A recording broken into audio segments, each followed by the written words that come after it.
سوال ہے، اگر سب لوگ ایک دوسرے کے پیچھے نماز پڑھنا شروع کر دیں تو فرقہ واریت تو ختم ہو جائے گی؟ اللہ اکبر، دل بہلانے کے لیے غالب یہ خیال اچھا ہے۔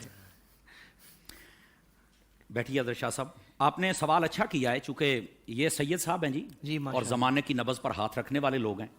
یہ سچی بات ہے، سوال سے مجھے اندازہ ہو رہا ہے۔ سوال سے مجھے اندازہ ہو رہا ہے۔ جی جی کہنے کا مقصد یہ ہے، یہ بسا اوقات نا آج کل یہ چورن بیچا جا رہا ہے۔ میں ایک سادہ سوال کر لیتا ہوں۔ پہلی بات، کیا قرآن و حدیث میں کہیں پر یہ موجود ہے حکم کہ اگر سب ایک دوسرے کے پیچھے نمازیں پڑھ لیں تو یہ ختم ہو جائے گا کام؟ کوئی دلیل؟ کہا جی یہ تو نہیں ہے۔ میں نے کہا نہیں ہے نا، تو پھر میری دوسری بات بتائیے۔ اگر کسی بندے کی قراءت ٹھیک نہیں، یعنی وہ قرآن صحیح نہیں پڑھ سکتا، اس کے پیچھے نماز ہو جائے گی؟ بولے نہیں، اس کے پیچھے تو نماز نہیں ہوگی۔ تو میں ایک سادہ بات کہنے لگا ہوں، سارا سمجھ آ جانا چاہیے۔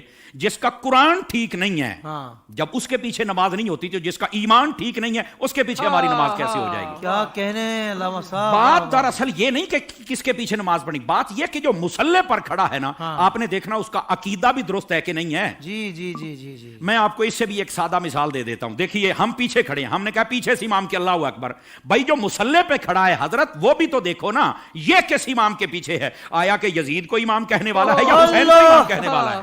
کیا کہنے، ذرا اس بات کو سمجھو نا۔ حالانکہ جب حضرت امام حسین کو ہم امام کہتے ہیں تو ہم بیچ میں صحابہ کرام علیہم رضوان کا لحاظ بھی رکھتے ہیں، یہ یاد رکھ لیجئے۔ لیکن میں نے ایک اشارہ دیا ہے، ہم تو پیچھے سے امام کے ہیں، یہ کس کے پیچھے ہے؟ ہمارا یہ سوال ہے۔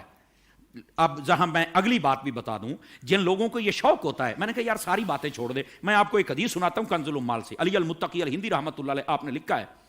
وہ فرماتے ہیں، آقا کریم علیہ السلام نے ارشاد فرمایا، یہ حدیث لمبی ہے، فرما ان اللہ اختارنی واختار علی اصحابی واختار علی منہم اربعہ، فرما اللہ نے سب سے پہلے میرا انتخاب فرمایا، میرے بعد میرے صحابہ کا انتخاب فرمایا، پھر میرے لیے ان میں سے 4 کو چنا، حق 4 یار بھی آ گئے، ٹھیک ہے۔ پھر اس کے بعد فرمایا، اس کے مختلف پہلو آگے ہیں، مختلف الفاظ و طرق و سند، یہ روایت ہے، لیکن ایک روایت یہ بھی ہے، فرمایا ان قریب ایک قوم آئے گی، ینتقصونہم ویسبون اصحابی، جو میرے صحابہ کرام میں سے نقص نکالے گی، عیب نکالے گی اور گالیاں دے گی۔ فرمایا جب یہ آئے تو حضور ہم نے کیا کرنا ہے؟ فرمایا لا تواکلوہم ولا تشاربوہم ولا تسلموا علیہم ولا تسلوا معہم ولا تناکحوہم، او کما قال علیہ السلام۔ میرے آقا کریم علیہ السلام نے فرمایا، نہ ان کو سلام کہنا ہے، نہ جواب دینا ہے، نہ رشتہ دینا ہے، نہ لینا ہے، نہ روٹی پکا کے ڈالنی ہے، نہ ان کے ساتھ کھانی ہے۔ ڈالنی ہے والی بات سمجھے ذرا۔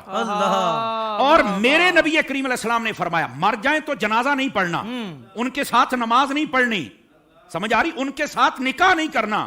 تو میں نے کہا یہ ہمیں چورن مت بیچو، ہم نے حضور کی حدیث پڑھی ہوئی ہے۔ اگر کوئی چاہتا ہے کہ ہمارے سامنے کھڑا ہو کر ہمارا امام بنے، تو پہلے امام بننے سے پہلے بندہ بن کے مجھے یہ بھی بتائے تیرا نبی کے بارے میں کیا عقیدہ ہے، تیرا صحابہ کے بارے میں کیا عقیدہ ہے، تیرا افضلیت صدیق اکبر بکار بارے میں کیا عقیدہ ہے، تو کل صحابہ کو جنتی مانتا ہے یا نہیں مانتا، تو نبی پاک کی اہل بیت کے بارے میں کیا کہتا ہے؟ یہ سارے عقیدے مجھے بتا دے، میں تیرے پیچھے کھڑا ہو کے نماز پڑھ لوں گا۔